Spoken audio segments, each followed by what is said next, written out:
It's been a really interesting ride for me the past couple of years. I came in coming off of a 5-year kind of high winning streak in the world of obstacle course racing, and decided I'd always kind of had this itch in me to go into the ultra running world.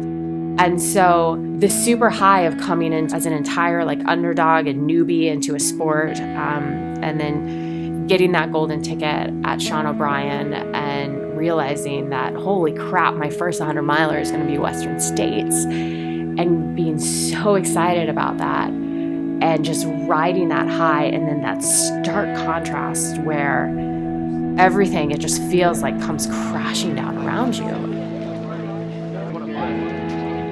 Ending up or being diagnosed with a stress fracture in the femur and realizing that Western States wasn't on the table, and feeling like everything that I had lost my identity, that I didn't know who I was anymore. If you're standing here, you're in the 100K. So if you're in a different distance, you're in the wrong start. 3, 2, 1. Thank you. See you. It forced me to really take a step back and redefine my relationship with myself and redefine relationship with the sport.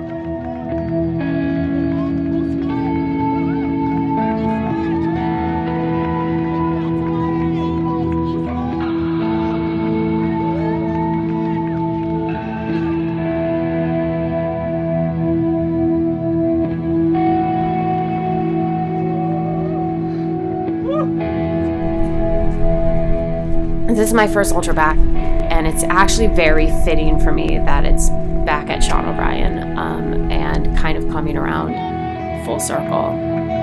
I'm not gonna lie, I have beginner's nerves again, and it's funny because I think that a lot of people think that I've run way more races than I actually have, but I really, I'm in my mind, I'm a newbie into the ultra world, and I feel like there's still so much out there that I have to learn, and so much that I have to explore. It's this thing where I'm like, I haven't run an ultra in 2 years. How do I pack? How do I prep? I've forgotten all these things. And at that same time, it brings kind of back that first timer's excitement. And that is fun to me. And I also think that it's fun to come into this race with a different mindset than I'm typically used to. And don't get me wrong, I feel the old mindset that creeps in. I feel oh, Amelia, you have to prove yourself because you don't have a resume in ultra running, and people, want to see you do well, and you have to have results and things like that. But it's easy for me to now identify that voice and be that may be true, but you know what? I'm just grateful to be out there and running. And that's so meaningful to me, because for so long I actually didn't even think I would get back to the start line. And that makes me happy.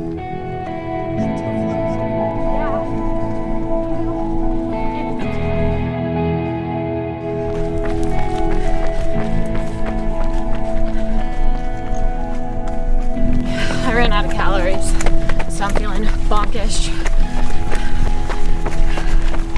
Started cramping a bit. I was like, my life, not this good.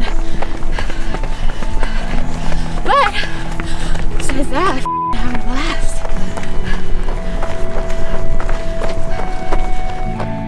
It's taken me, 2 years to kind of come to terms with that, and to actually openly embrace all the lessons that I've learned along the way. And as awful as it sounds, and I never would want to go back through that injury again, 20. Probably in some ways was the best thing that ever happened to me. To force myself to redefine a relationship with racing, a relationship that had been strained in so many ways. I raced because I thought I had something to prove, and I thought that was the only way that people would like me, if I was standing on top of podiums. And that's just a sick way to go about life, because that's not what it is.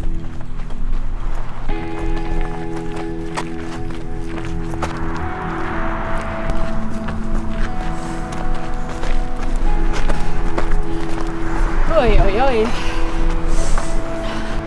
I I think what's really changed, especially coming back from injury, is that I run and I train for the love and the sake of running. Like, the process to me is what I really realized what I thrive on. Like, I thought about it the other day, and that if I had to choose for the rest of my life that I could either train constantly and not race, or race but never train, I would 110% choose training, running on a daily basis.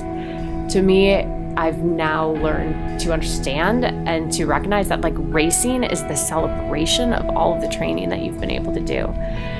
So that's really what's changed.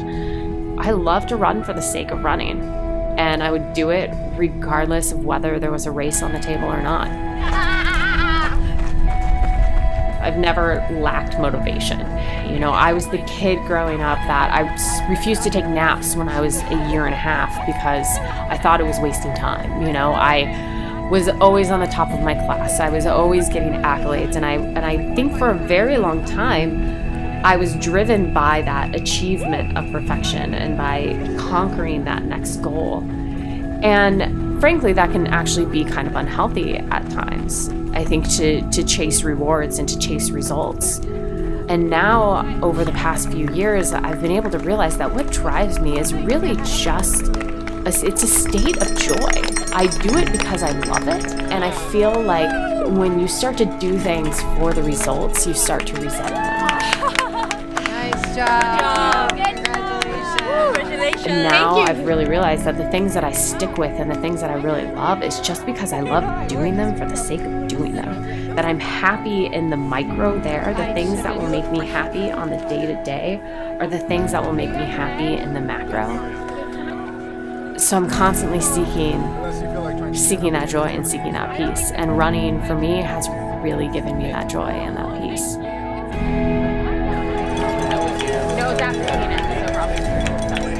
I'm just blown away at everything that there is out there in the world, and I just want to explore it, and I want to explore it on foot. I find this peace, and I think people call it a runner's high, but I don't actually think that's what it is to me. It's just this moving meditation and just being able to be on my feet and moving through nature and being so grateful for everything. I already won. I wanted to get to the start line. I wanted to trust my body. I wanted to enjoy running, and I wanted to enjoy the process. And whatever happens out there, I've already claimed my victory.